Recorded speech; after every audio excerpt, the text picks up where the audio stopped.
욥기 26장에는 이제 빌닷의 마지막 아주 짧은 이야기 뒤에 이제 욥의 이야기가 이어지게 됩니다. 어제도 우리가 함께 살펴보았지만 세 번째 이 빌닷의 이야기는 너무나 짧습니다.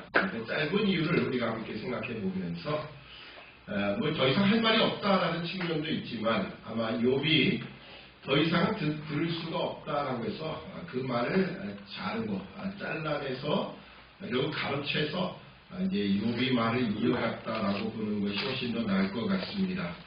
그리고 그 뒤에 이제 소발이라는 세 번째 인물도 그 친구도 더 이상은 아무 이야기도 하지 못하는, 그래서 욥의 이야기가 상당히 길게 이어지고 있는데요. 우선은 빌닷이 한 이야기를 이어받아서 가로채서 욥이 하는 이야기가 오늘 보면 26장의 이야기입니다. 그러면서 이제 2절 이하로부터 4절까지는 사실은 상당히 그 빌닷에서 책망을, 빌닷만이겠습니까? 그 앞에 있는 이 친구들 모두, 물론 연장자이기도 하지만 친구라고 지칭되는 그 세 사람을 향하여 사실은 비꼬는 이야기를 하게 됩니다. 자, 2절을 보면 내가 힘없는 자를 참 잘 도왔구나. 기력 없는 팔을 참 잘 구원하였구나. 지혜 없는 자를 참 잘 가르쳤구나. 큰 지식을 참 잘 나타내었구나. 내가 누구를 향하여 말을 내었느냐? 네 신이 내게서 나왔느냐? 그러니까 이 빌닷이 하는 말을 중간에 가로채서 사실 상당히 비꼬는 이야기를 지금 하고 있는 겁니다. 야, 너 참 잘났구나. 너 잘난 정도가 그 정도냐? 이런 이야기를 하는 거죠. 그러니까 빌닷이 가지고 있는 지혜라고 이야기를 하지만 그건 참 지혜가 될 수 없다라는 것을 이야기합니다. 왜냐하면 빌닷도 그렇고, 왜냐하면 빌닷이 사실은 앞에 있는 엘리바스가 한 말들, 또 그 이전에 하는 말들, 그걸 다 주워 들은 말들을 또다시 되뇌인 것뿐이에요. 앵무새처럼. 그러니 거기서 더 이상 들을 수가 없다라는 그런 차원에서 욥이 지금 말을 가로채서 이야기하는 겁니다. 그러면서 네가 가지고 있는 지식은, 그 지혜는 참 지혜가 아니다. 그리고 내가 터득한 지식을 내가 너에게 말해주마라고 이야기를 하게 되는 겁니다. 그 이야기가 이제 5절 이하부터 14절까지 등장하는데요. 특히 이 빌닷에게 하는 욥이 자신이 터득한 지식, 그 지혜를 이야기함에 있어서 하나님, 창조주 하나님에 관한 이야기를 언급을 하고 있습니다. 근데 우리가 여기서 먼저 기억할 것은 이 하나님의 창조 세계에 대해서 욥이 어떠한 생각을 가졌었는가를 먼저 우리가 알아야만 지금 이 욥이 하는 이 5절 이하의 이야기가 도대체 욥에게 어떤 변화가 있었는가를 우리가 알게 됩니다. 먼저 우리가 9장 5절로 7절에 보면 욥이 이런 말을 한 적이 있었습니다. 그가 진노하심으로 산을 무너뜨리시며 옮기실지라도 산이 깨닫지 못하며 그가 땅을 움직여 그 자리에서 미신듯 그 기둥이 흔들리며 그가 해를 명하여 뜨지 못하게 하시며 별들을 봉하시며. 이것이 창조주 하나님에 대한 욥의 과거 생각이었습니다. 자신이 고난을 당할 때 그 고난에서 내가 그 이유를 알지 못하고 참 그 억울하다는 생각 속에서는 뭐라고 하나님을 표현했냐면 마치 하나님은 창조를 역행하는 하나님이다, 이렇게 그가 표현을 한 겁니다. 자신이 가지는 고통 때문에 하나님의 창조 세계를 거의 부정하다시피 한 거죠. 그런 면에서 오늘 이 본문의 26장에 있는 이야기를 보면은 욥이 엄청난 변화를 가지고 왔다는 것을 알 수가 있습니다. 지금 욥이 병이 낫고 있는 상태가 아니에요. 처음에는 심했다가 점점 몸이 나아지니까 이제 몸도 기분도 서로 점점 좋아지고 있구나, 그런 차원에서 이런 이야기를 하는 게 아닙니다. 오히려 친구들이 계속 옆에서 너 죄가 있다, 너는 악인이야, 이렇게 이야기하는 것 가운데서 사실은 더 힘들 수밖에 없는 그런 상황입니다. 몸도 아무런 변화가 없어요. 그럼에도 불구하고 이 친구들과의 대화 속에서 욥이 어떤 변화를 가져다 주었느냐.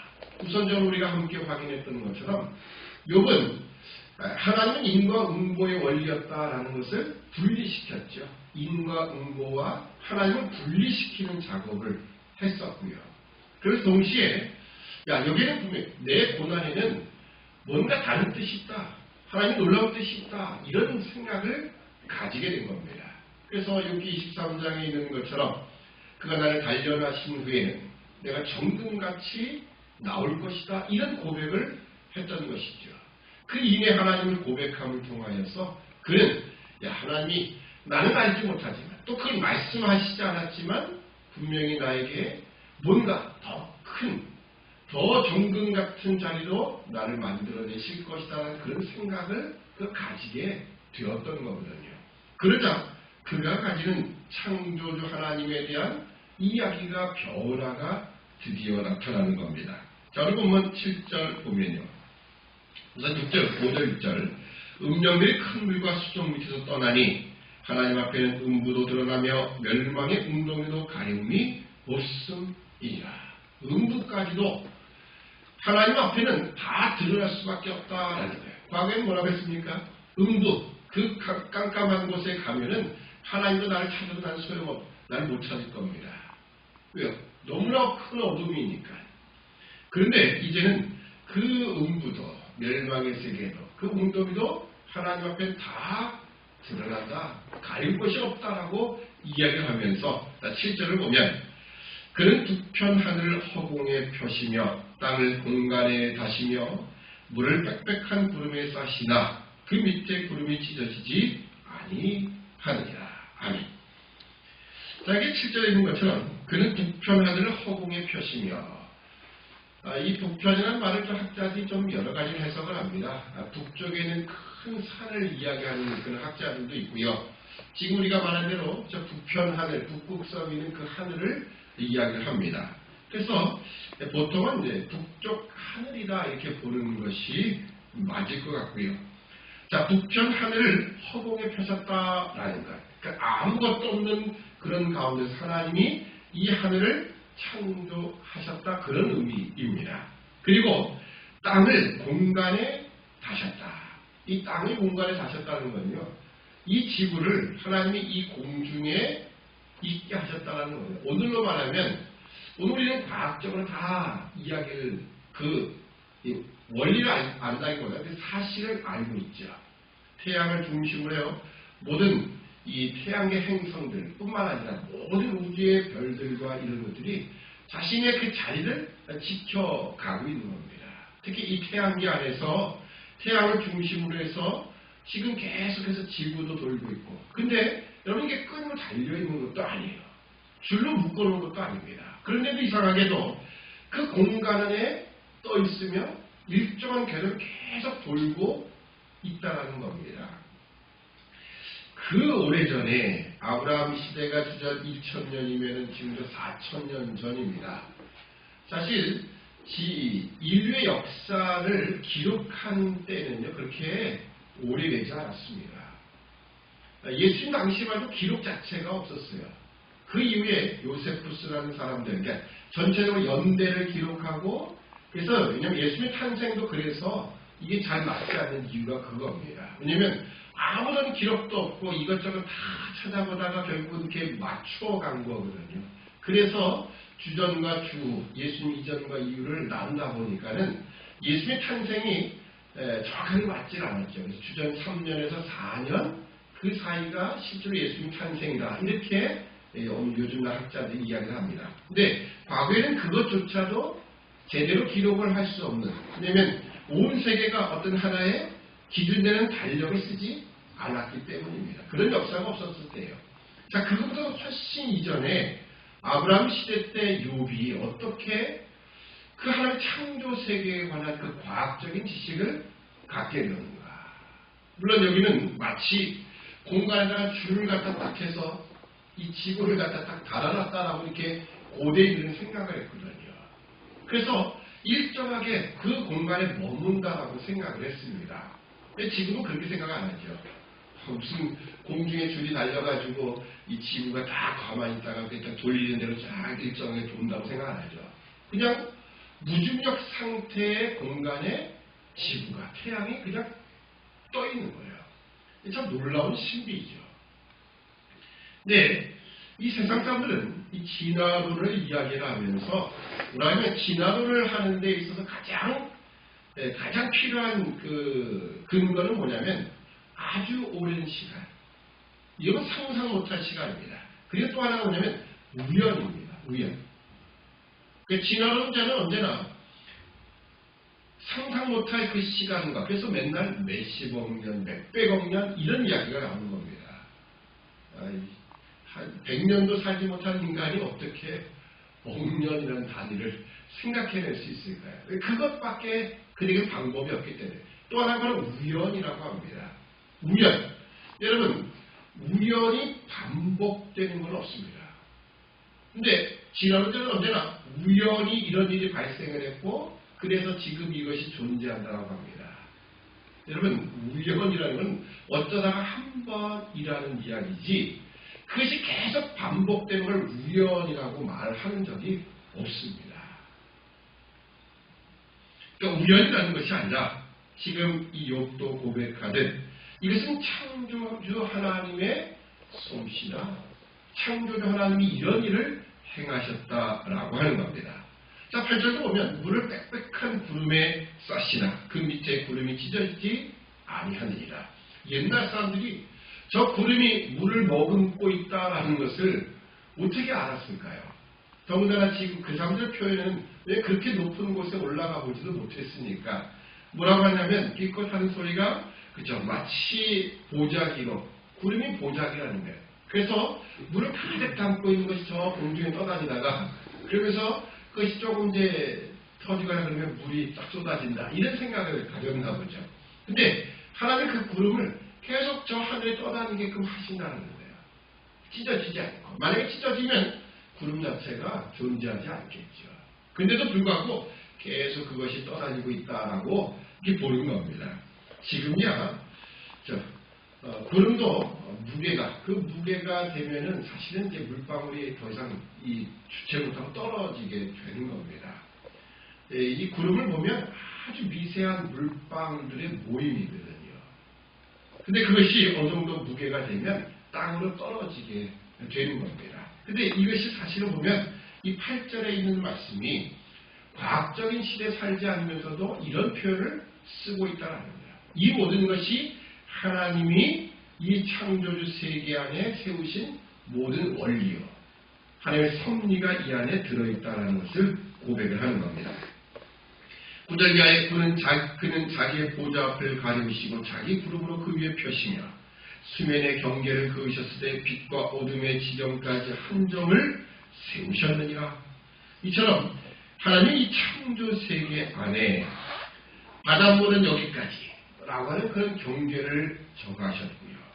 그리고 빛과 어둠의 지점까지 모든 것을 이 세상의 창조 세계가 항상 그대로 움직여지도록 하나님이 정하신 겁니다. 지구과학을 이야기하는 분들도 보면 지구가 이렇게 딱 자전축이 쫙 기울어졌죠. 그 몇 톤지 23점 몇 톤지 이렇게 기울어져 있습니다. 만약에 그것이 기울어져 있지 않으면은 저 남극과 북극에는요 생물이 살 수가 없습니다. 그것만 그렇겠습니까? 그렇지 않고요. 태양볕을 계속 직각으로 받아야 되는 그 지면도요 사실은 아무 생물도 살아갈 수가 없습니다.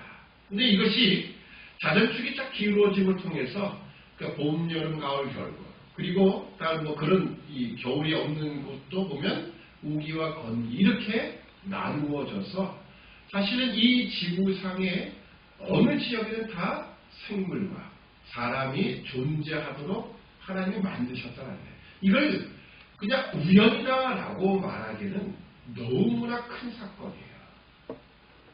저는 가끔가다 이제 이 자연 다큐멘터리를 많이 보게 되는데요.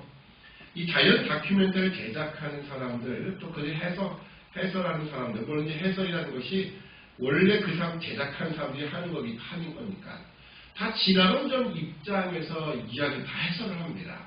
근데 저는 아무리 봐도 그것이 진화론으로는 해석이 안 되는 일이 너무 많아요. 이건 하나님의 창조주 하나님의 놀라운 솜씨, 이것은 누군가 그 지혜로우신 분이 이렇게 만들지 않고는 이런 움직임, 이런 원리가 있을 수 없다라는 것을 늘 고백하게 됩니다. 이처럼 욥은요, 하나님의 그 놀라우신 그 창조주의 지혜를 지금 고백을 하는 겁니다. 자, 11절부터 13절을 보면 그가 꾸짖으신즉 하늘 기둥이 떨며 놀라느니라. 그는 권능으로 바다를 흉룡케 하시며 지혜로 라합을 쳐서 파하시며, 여기 라합이라는 것은 바다 괴물을 가리킵니다. 기생 라합이 아니고요. 때로는 이 라합이 애굽의 신을 가리키는, 또 애굽을 가리키는 경우도 있는데, 여기서 이제 바다의 괴물이라 이렇게 보시면 됩니다. 그 신으로 하늘을 단장하시고 손으로 날른 뱀을 찌르시나니. 그래서 여기는 하나님의 주권과 위엄을 선포하면서 마지막 14절에 이렇게 얘기합니다. 이런 것은 그 행사의 시작점이요, 우리가 그에게 대하여 들은 것도 심히 세미한 소리뿐이니라. 그 큰 능력에 우려야 누가 능히 청량하여. 아멘. 이처럼 하나님의 뜻을 우리가 감히 측량할 수 없다라는 이런 고백을 욥이 하게 됩니다. 근데 우리가 빌닷의 이야기가 짧게 있었지만 그 앞에도 사실은 이 친구들이 하는 이야기 가운데 특히 창조주 하나님에 관한 이야기가 있었습니다. 근데 이 친구들이 하는 이야기, 특히 빌닷이 하는 이야기, 창조주 하나님에 관한 이야기를 하지만 이 욥과는 완전히 강조점이 다르다는 것을 알 수가 있습니다. 빌닷을 비롯한 친구들은요, 창조주 하나님의 지혜와 그 섭리 모든 것을 이야기할 때 무엇을 강조점을 두느냐면 그 하나님 앞에 우리 인간은 정말 보잘것없다. 뭐라고 표현했습니까? 벌레인 사람, 구더기 인생이다. 이렇게 표현한 겁니다. 그 창조주 하나님 앞에 우리 인생이 그렇게 보잘것없는데 네가 지혜를 가진 듯 얼마나 가졌겠느냐. 이렇게 표현한 것이 빌닷이었습니다. 자, 그러나 욥은 물론 여기 보면 마지막 제정처럼 하나님의 그 주권 그리고 지혜 그 모든 것을 우리 인간이 알 수 없다라고 분명히 이야기합니다. 그러나 빌닷은 우리 벌레 구덕인 인생이 어떻게 그 하나님 창조주 하나님을 따라갈 수 있겠느냐. 그 하나님 앞에 우리는 너무나 보잘것없어. 이런 차원에서 이야기하는 겁니다. 그렇지만 욥은 다르죠. 인간이 보잘것없어서가 아니라 하나님 스스로가 전능하시고 전지하시고 완벽하시기 때문이다라는 겁니다. 여러분 언제든지 어떤 사람과 비교가 될 때 비교 우위라는 게 있습니다. 비교 우위. 그래서 뭐 꼭 그건 아니더라도 우리가 선거 때 보면 제일 많이 드러나는 거죠. 여러분 선거 때 야, 이 사람 괜찮다 하고 찍는 사람이 있습니까? 그런 경우는 거의 없죠. 물론 정당을 다 제쳐놓고 사람을 할 때 나중에 고민이 될 때가 있어요. 그건 뭐냐? 그래도 얘보단 얘가 낫지. 이런 생각을 가지고 찍을 때가 있습니다. 이 사람보다는 이 사람은 완전 둘 다 별 볼일은 없어요. 둘 다 별 볼일은 없는데 얘가 더 별로 없는 거야. 그래서 그 애보다는 좀 나니까 이렇다라는 차원입니다. 그래서 선거 때 보면 항상 상대방을 비방하고 모략하는 이야기가 선거 운동만에 포함됐죠. 저 상대방은 되면 안 되는 사람입니다. 완전히 다 깔아뭉개놔요. 왜? 그래야만 쟤는 안 되고 그보다 난 내가 나를 뽑아주는 게 낫습니다. 이런 뜻 아니겠습니까? 그래서 요즘에도 이제 그런 면이 많이 줄어든 건 사실이지만 과거 선거는 그랬어요. 뭐 지금도 그것이 뭐 꼭 아닌 건 아니지만. 그래서 비교 우위라는 거예요. 저 사람을 더 낮추면 낮출수록 내가 높아진다는 생각입니다. 근데 여러분 하나님이 그렇습니까? 우리 인간은 벌레, 구더기처럼 낮춰놓으면 하나님이 높아지는 겁니까? 절대 그런 건 없어요. 하나님은 스스로 완벽하시며 스스로 완전한 지혜를 갖고 계시고 그래서 전지하다, 전능하다, 완전하신 분이라고 우리는 고백을 하는 겁니다. 그러니까 사람을 낮추어서 그 피조물의 인간을 낮추어서만이 하나님이 높아지는 분이 절대 아니라는 거예요. 오히려 욥이 고백하는 하나님은요, 우리 인간의 존재가 너무 보잘것없어서 우리가 하나님을 다 알 수 없다가 아니라 하나님은 워낙 크시고 광대하시기 때문에 그 가지고 계신 지혜가 너무나 무궁하기 때문에 우리는 다 알 수 없다라는 겁니다.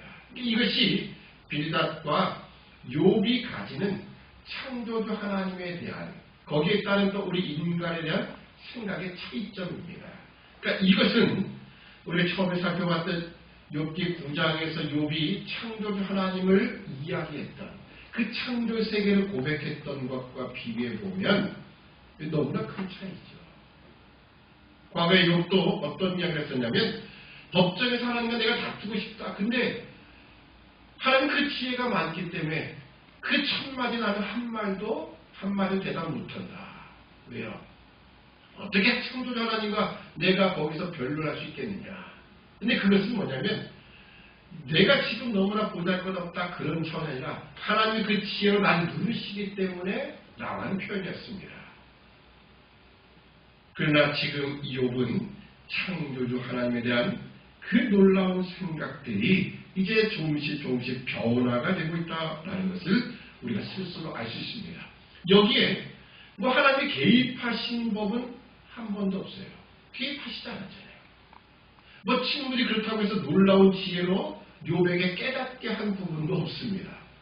어떻게 보면 하나님은 욥이 이런 과정을 통해서 스스로 깨달아 가도록 하셨을 뿐입니다. 그러니까 오늘 우리가 언제나 우리 인생을 바라보며 또 우리의 인생에 닥쳐진 고난을 바라볼 때에 우리는 언제나 이런 욥의 고난을 통해서 하나님은 우리 스스로가 생각하게 하시고 또 고민하게 하시고 그것을 통해서 우리 신앙을 좀 더 성숙한 자로 만들어 내신다는 걸 알 수 있음과 동시에 오늘 우리가 우리 인생이 얼마나 귀한 존재인가를 다시 한번 확인해야 됩니다.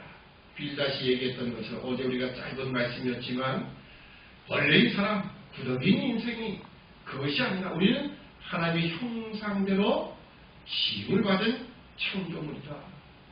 더군다나 오늘 우리는 우리 신분 자체가 하나님의 자녀입니다. 엄청난 변화죠. 우리는 이런 우리 자신이 얼마나 귀한 존재인가를 믿음으로 고백할 수 있어야 돼요. 여러분, 이 신앙이 올바로 서면요, 이 세상에 존재하는 모든 것이 바로 나를 위해 존재하는 것으로 보입니다. 근데 그렇지 않고 신앙이 제자리에 서 있지 못하면 어떤 현상이 나타나느냐? 다 소용없는 거예요. 모든 것이 나를 괴롭히려고 있는 존재처럼 보인다는 사실입니다. 여러분, 제이 크로스비 여사 사실은 태어나면서부터 얼마 안 돼서 앓으면서 결국 시력과 시력을 다 잃어버렸어요. 그럼에도 불구하고 그 여사는 그렇죠? 우리 찬송가에 있는 찬송이 얼마나 많이 작사를 했습니까? 그분이 작사한 찬송시를 보면 그분의 그 어렸을 때 그 시력을 잃고 자라온 성장 그 속에서 어떻게 이런 아름다운 시와 고백을 할 수 있을까라고 할 정도입니다. 오늘 우리가 이 신앙이라는 것은요, 우리가 신앙의 자리에 또 하나님이 창조주로서 우리를 어떻게 만드셨는가를 우리가 올바로 고백하면요, 밖에 나가보면 모든 게 다 아름다운 거예요. 풀 한 포기, 꽃 하나, 그리고 새 울음소리, 다 이것이 너무나 아름답게 들리고 다 나를 위해 존재하는 것으로 보입니다. 근데 신앙이 제자리에 서 있지 못하면요, 저런 새들은 왜 이렇게 지저대고 이렇게 가는 겁니다. 우리가 언제나 신앙이 우리 여기 변화된 모습처럼, 여러분, 이 세상이 제일 먼저 창조된 이후에 하나님은 사람을 한 번에 몇십만 명, 몇억 명을 만드시는 게 아니에요. 딱 아담 한 사람을 만드셨습니다. 이 이야기는 결국 뭐냐? 이 세상 모든 창조물들을 누구를 위해서 만드셨느냐라고 말할 때 꼭 지구만 아니에요. 하늘에 있는 별들까지도 모든 온 우주를 아담이라는 이 한 사람을 위해서 창조하신 것과 같은 거예요. 여러분, 이런 생각을 해보신 적 있습니까? 하나님이 여러분 한 사람을 위하여 이 온 세상을, 온 우주를 만드셨다. 이걸 만드신 거예요. 대단하지 않겠습니까? 어제 미국에 있는 우리 동생하고 통화를 하는데 처음으로 영상 통화를 해봤어요. 영상 통화. 이 카톡에 보니까 페이스톡이라는 건 항상 그냥 문자로만 이렇게 했었는데 갑자기 화상 전화가 온 거예요. 얘도 데이터 걱정 없는데 걱정 없대 자기는요. 그래서 나도 와이파이를 쓸 때는 아무 상관이 없으니까 그래서 한번 마음 놓고 페이스톡을 해봤습니다. 얼굴 보면 통화하니까 좋더라고요. 그다음에 무슨 이야기가 되냐면 이제 저한테 조카죠. 그 아들이 결혼을 했습니다. 사실 4월달에 5월달에 결혼해서 우리 김인동 권사님 가려고 했다가 코로나 때문에 다 취소하고 결혼식도 취소를 해버렸어요. 그런데 결혼식을 둘이 알아서 하고서는 살고 있는데 차가 하나 생겼대요. 테슬라 전기차가 하나 생겼대요. 그래서 좋겠다 했더니 그 이제 처갓집이 상당히 부잣집이래요. 근데 그 처가에 있는 자기 이제 처가에 그 할아버지 할머니가 전기차 테슬라를 사줬대요. 그래서 야 정말 좋겠다. 그 생각이 들더라고요. 근데 제가 왜 얘기를 하냐면 만약에 그쵸 사람이 할아버지 할머니가 돈이 써가지고 그 자식들 손주에게 차 하나 사주는 것도 이거 얼마나 가치 있게 느껴지고 얼마나 기분이 좋습니까? 여러분 온 우주 만물이 나를 위해 창조되었다라고 생각을 해보십시오.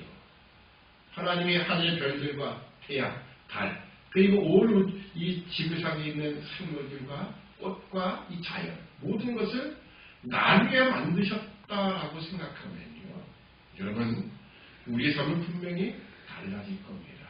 오늘 욥은 엄청난 변화를 가져다 주는 겁니다. 사실은 아직 고민에 대한 해결은 받지 못했어요. 그렇지만 과거에는 내가 신앙이 완전히 저 밑바닥에 있을 때는 이 세상 모든 만물이 다 사라졌으면 좋겠어요. 창조가 거꾸로 역행돼가지고 다 어둠 속에 멸망의 날이 되었으면 좋겠다라고 생각을 하는 겁니다. 그런데 이제는 창조주 하나님의 그 놀라운 섭리를 고백하게 되는 거예요. 아마 오늘 우리도 이런 자리가 있으리라 생각을 합니다. 우리 신앙의 말씀 안에 조금씩 서나가며 하나님을 깨닫게 되고 나면 그래서 우리 신앙이 오늘 받은 자리에 서게 되면 비록 내 삶이 요금치가 고난의 자리에 있는 겁니다. 문제가 해결된 게 아니에요. 그럼에도 불구하고 이 세상의 모습이 다 아름답게 보이기 시작하는 거예요. 하나님의 섭리로 보이는 겁니다. 오늘 우리 모두에도 이처럼 이 세상의 모든 만물에 돌아가는 모든 운영되는 것이 또 우리에게 보여준 모든 것이 하나님의 섭리로 하나님의 창조의 솜씨로 우리를 위해 창조된 창조물로 보이는 놀라운 고백이 있기를 주님으로 축원합니다. 기도하겠습니다. 사랑의 아버지 하나님 은혜와 사랑을 참으로 감사합니다.